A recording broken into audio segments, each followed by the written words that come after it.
अस्सलाम वालेकुम। आज बात करेंगे आर्मी पब्लिक स्कूल पेशावर में पाकिस्तानी गोरिल्लों के हाथों शहीद होने वाले बेगुनाह बच्चों की। ये प्रोग्राम बहुत पहले करना था, लेकिन कुछ वजूहात की बिना पर प्रोग्राम में कुछ ताखीर हो गई। लेकिन दानाओं ने सच कहा है कि देर आयद दुरुस्त आयद। इस देर की वजह से बहुत सारे लोगों ने राब्ता किया और इस जर्नैली कत्ल गारत के बारे में अपनी मालूमात भी शेयर की।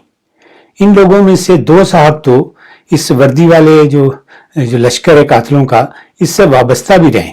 लेकिन अब ये पाकिस्तानी कमांडो मुदस्सर इकबाल की तरह अपने गुनाहगार माजी पर शर्मिंदा भी हैं और अल्लाह ताला से मुआफ़ी के तलबगार भी हैं। मुदस्सर इकबाल, जो कि इस कत्ले आम में बतौर पाकिस्तानी कमांडो शरीक था,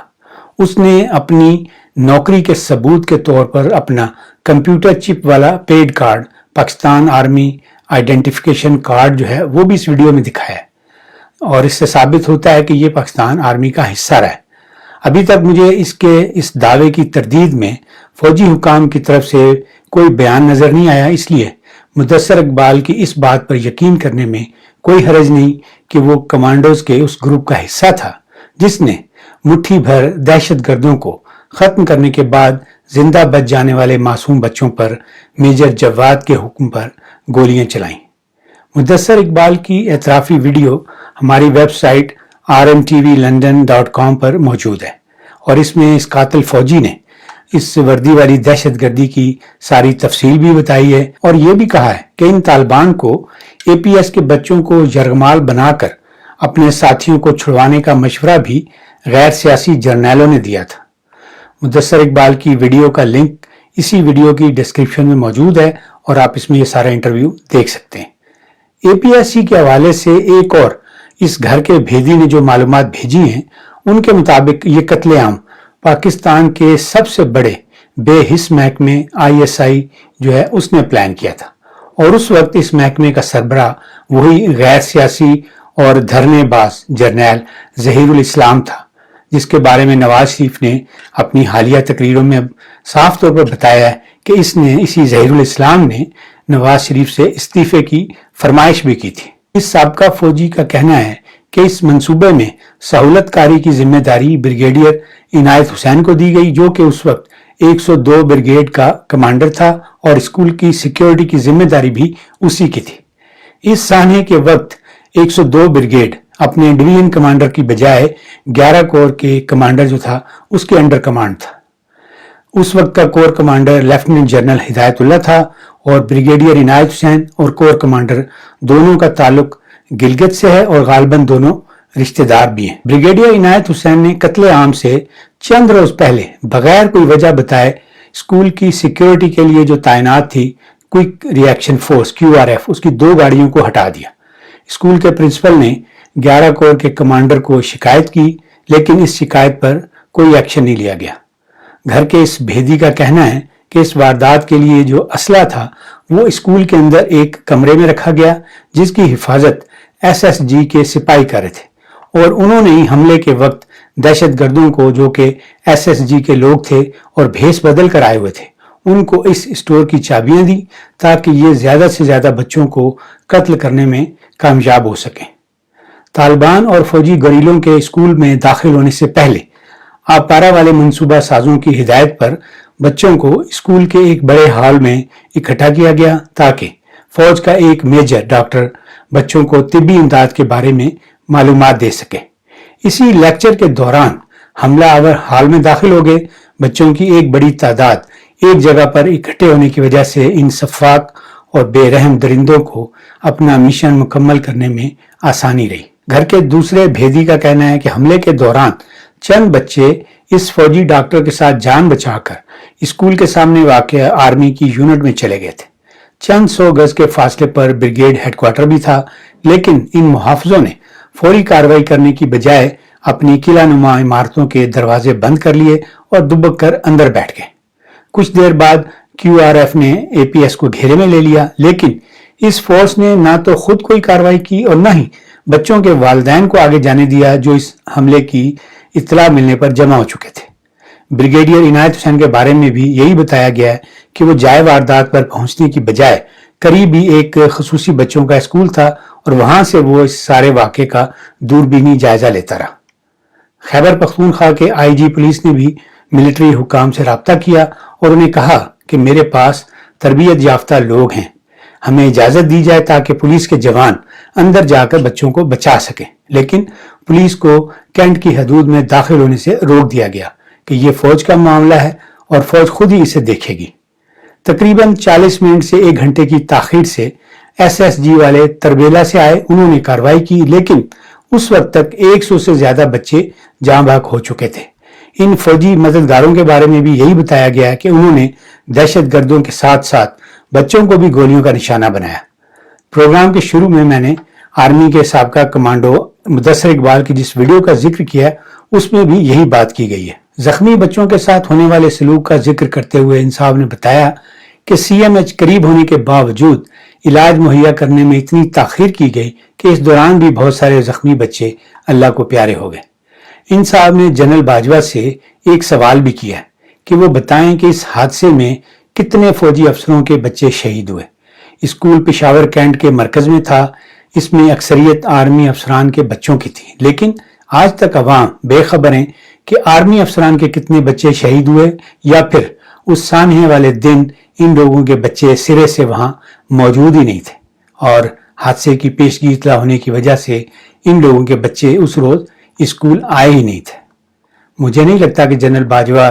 اس چبھتے ہوئے سوال کا جواب دینا چاہیں گے، ویسے بھی وہ اس وقت آپریشن رد النواز میں مصروف ہیں، ان کے پاس ان بچوں کی شہادتوں کا حساب کتاب لگانے کا وقت کہاں ہے۔ اس مجرمانہ نااہلی کے خلاف سب سے پہلی آواز فوج کے سابقہ چیف جنرل اسلم بیگ نے اٹھائی کہ ٹروپس 1 گھنٹے تک آرڈر کا انتظار کرتے رہے، مگر کوئی آرڈر دینے والا نہ تھا اور نہ انہوں نے خود کوئی کارروائی کی۔ جنرل اسلم بیگ کا کہنا تھا کہ یہ صریحاً کمانڈ فیلئر ہے۔ حادثے کے بعد ایک پیشہ ور دفاعی تجزیہ نگار ریٹائرڈ جنرل امجد شعیب ٹی وی اسکرین پر نمودار ہوئے اور انہوں نے اس واقعے کی ایک روایتی مذمت کی اور ساتھ ہی فرمایا کہ اب ملک میں فوجی عدالتوں کا قیام ناگزیر ہے تاکہ ان دہشت گردوں کو عبرتناک سزائیں دی جا سکیں۔ غیر سیاسی جرنیلوں کی طرف سے اس سے پہلے بھی کئی بار فوجی عدالتوں کے قیام کے لیے کوششیں ہو چکی تھیں، انہوں نے بھی اس موقع کا فائدہ اٹھایا اور اے پی ایس کی آڑ میں فوجی عدالتوں والا مطالبہ منوا لیا۔ ان فوجی عدالتوں کے قیام کا مقصد بھی دہشت گردوں کو سزا دینے سے زیادہ یہ تھا کہ ان ہزاروں لوگوں کو قانونی طور پر پھانسی گھاٹ تک پہنچایا جائے جنہیں ایک عرصے سے بغیر کوئی مقدمہ چلائے فوج نے غیر قانونی حراست میں رکھا ہوا تھا۔ ان لوگوں کو اگر سول عدالتوں کے سامنے پیش کیا جاتا تو نہ صرف غیر قانونی حراستوں کا راز کھل جاتا بلکہ انہیں سزائیں دلوانا اور ان پر فوری عمل کروانا بہت مشکل کام تھا۔ اسی لیے فوجی عدالتیں بنوائی گئیں اور پھر اپنے بہت سے شہریوں کو کسی قسم کی صفائی کا موقع دیے بغیر پھانسی گھاٹ تک پہنچا دیا گیا۔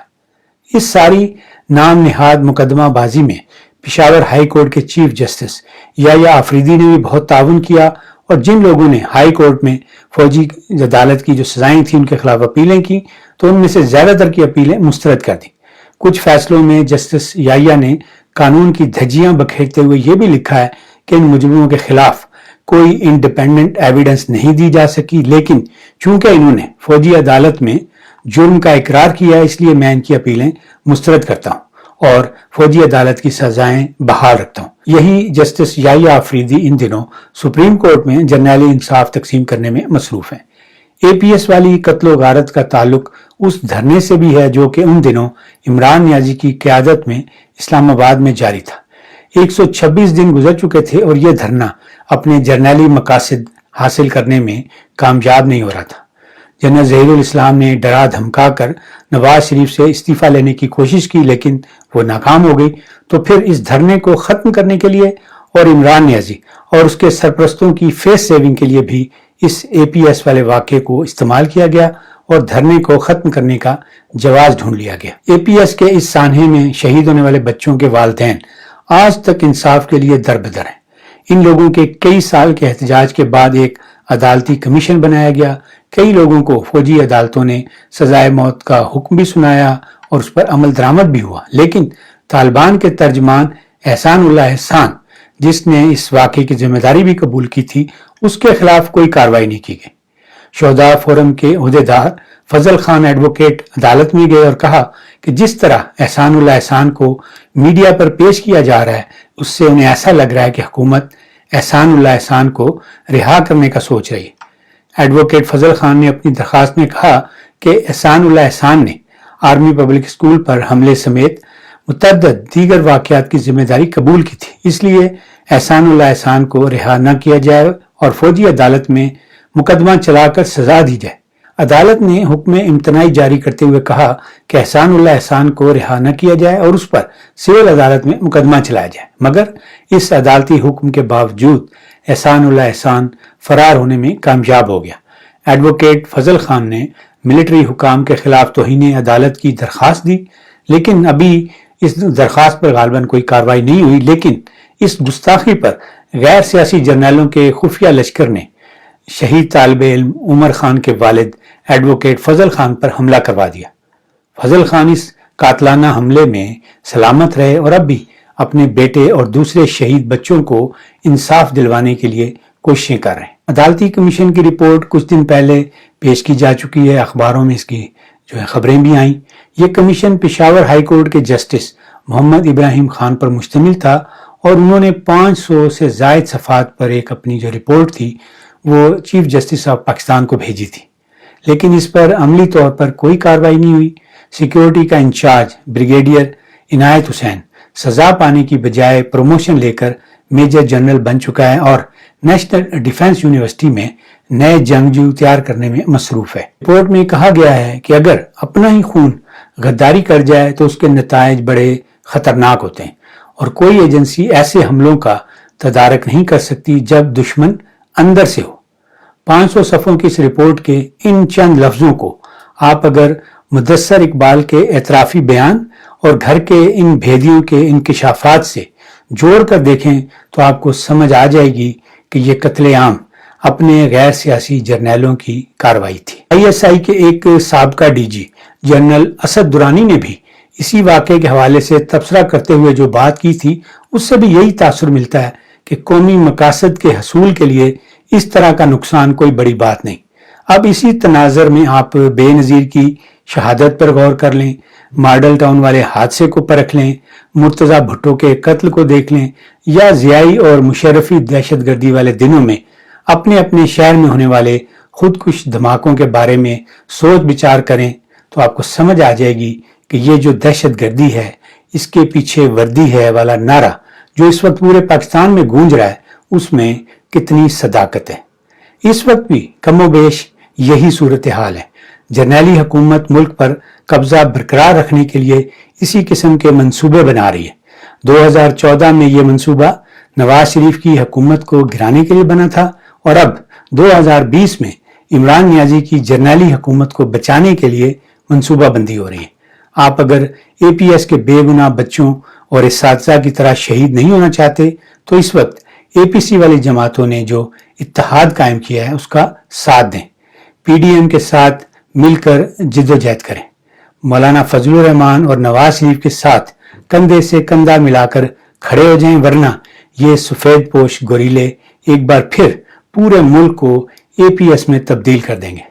आप इजाज़त दें। वीडियो पर आपके फीडबैक, आपके कमेंट्स का इंतजार रहेगा। वीडियो को दोस्तों के साथ शेयर भी किया करें और अगर आपने अभी तक हमारा चैनल सब्सक्राइब नहीं किया तो आज ही सब्सक्राइब कर लें ताकि हमारी वीडियोस के नोटिफिकेशन आप तक पहुंचते रहें। अल्लाह हाफिज़।